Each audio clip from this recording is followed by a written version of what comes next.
This is Tetris for the Game Boy, a retrospective.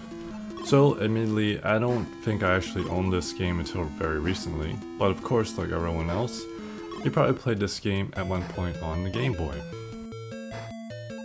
Interestingly, there was actually a movie about this game. I haven't watched it, but will intend to eventually. This game was actually developed in the former USSR from what I remember, and eventually Nintendo bought the initial rights to this game. And I believe it made it a packing game for the original Game Boy when it launched. This made it one of the best selling games on the Game Boy, and probably a must-have if you're a Game Boy owner. The reason why I didn't have this game was because I already had Tetris and Dr. Mario on Super Nintendo.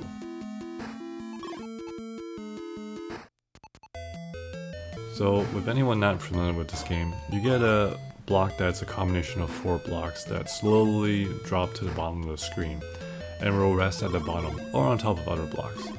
If you're able to create a line of blocks, they disappear, and you can also rotate the pieces so that they fit better. As you score more points, the speed of the blocks going down will get faster, and the blocks fill up the screen. It's all over for you.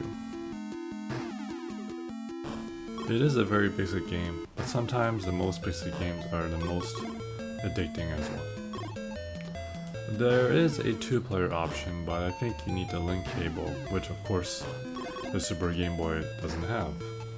Overall, I don't think there's too much to say about this game. It's a classic, and you can find this game in pretty much, I think, all consoles after this game. I also find this game to be pretty playable, and it looks great, even though it's a 30-year-old game. I would still give this game an 8 out of 10.